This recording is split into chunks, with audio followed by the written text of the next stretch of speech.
చెవాకులు మాట్లాడుతూ మరి ఈరోజు రేవంత్ రెడ్డి గారి మాట తీరు కూడా బాగలేదు. వారికి బుద్ధి చెప్పాల్సిన మేము గాంధీ మహాత్ముని వేడుకుంటా ఉన్నాం. రైతు కూలీలకు 12,000 అన్నారు. రైతు కూలీలకు 12,000 అన్నారు. ఇప్పటి వరకు దాని ఊసే లేదు. మరి అదేవిధంగా కౌలు రైతులకు కూడా 12,000 ఇస్తామని చెప్పినారు.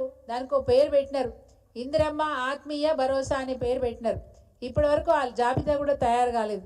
ఈ విధంగా ఎక్కడ చూసినా మోసపూరితపు మాటలతోని అబద్ధాలతోని కాలం వెల్లదీస్తున్న ఈ కాంగ్రెస్ ప్రభుత్వానికి మీరే బుద్ధి చెప్పాలని చెప్పి విజ్ఞప్తి చేస్తూ ఉన్నాను. గురుకుల పాఠశాలల్లో అనేక మంది విద్యార్థులు అస్వస్థకు గురవడమే కాకుండా ఇప్పటి వరకు 100 మంది 55 మంది పిల్లలు ఈరోజు మరి చావు బారిన పడితే కనీస బాధ్యత కూడా ఈ రేవంత్ రెడ్డి గారు తీసుకోలేకపోతున్నారు. అసలు వారికి పిల్లలు ఉన్నారు, మరి ఎంతమంది తల్లిదండ్రులు కడుపు కోతకు గురవుతున్నారో కూడా అర్థం చేసుకునే పరిస్థితి ఈ ముఖ్యమంత్రి గారిది. ఇప్పటి వరకు కూడా గురుకుల పాఠశాలల్లో ఇంకా కూడా మరి అక్కడ ఆహారం తిని ఇప్పటికి కూడా పిల్లలు అస్వస్థతకు గురవుతున్నారు. ఈ రోజు కూడా మరి ప్రింట్ మీడియాలో మనం చూసినాము స్పష్టంగా. మరి 3 గురుకుల పాఠశాలల్లో పిల్లలు అస్వస్థతకు గురైన మాట కూడా చూసినాం. అంటే ఇంత నిర్లక్ష్యం ఎందుకు అధికారుల మీద చర్యలు తీసుకోరు?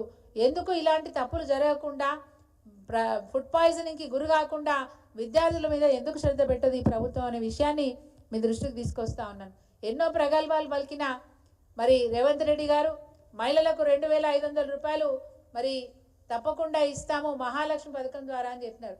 కనీసం ఒకప్పుడు కేసీఆర్ గారు బతుకమ్మ పండుగ మన రాష్ట్ర పండుగ అని డిక్లేర్ చేసి మరి బతుకమ్మ పండుగకు ఆడపిల్లలకు కానుకగా చీరలు పంపించేది.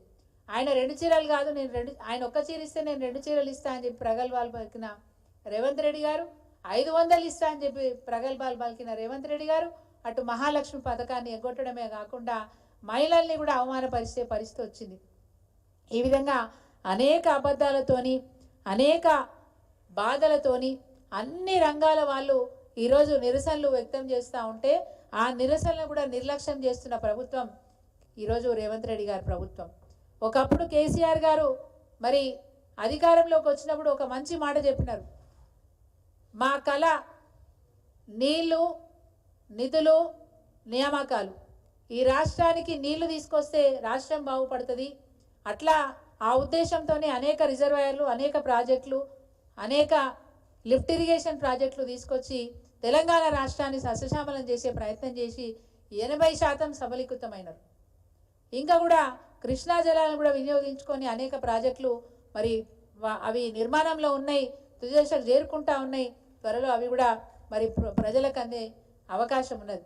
ఇంత గొప్పగా సాగుతున్న పాలనలో ఈరోజు రేవంత్ రెడ్డి గారు ఏమి చేతగాక చేయలేక పాత పనుల మీద వంకలు పెట్టి రైతులకు సాగునీరు ఇవ్వకుండా ఇబ్బందులు పెడుతున్న పరిస్థితులు ఈ రాష్ట్రంలో నెలకొన్నాయనే మాట చెప్తా ఉన్నాను.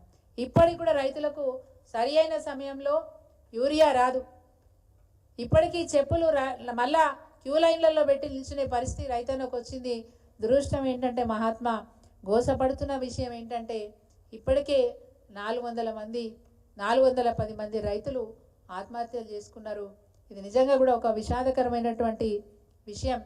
ఈ భారతదేశంలో గొప్పగా దేశానికి అన్నం పెట్టే స్థాయికి ఈ రాష్ట్రం ఎదిగితే మళ్ళీ ఈరోజు ఈ రాష్ట్రాన్ని అధోగతి పాలు చేస్తున్నది ఈ రేవంత్ రెడ్డి గారి ప్రభుత్వం.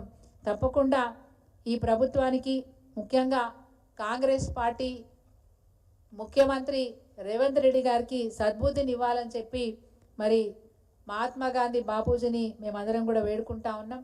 మహాత్మా గాంధీ గారు కలలు కన్నా భారతదేశం అంటే ఎలా ఉండాలో వారు కన్నా కళ ఈ కేసీఆర్ గారి పాలనలో ఈ రాష్ట్రం అంత గొప్పగా ఎదిగిందనే చెప్పాలి.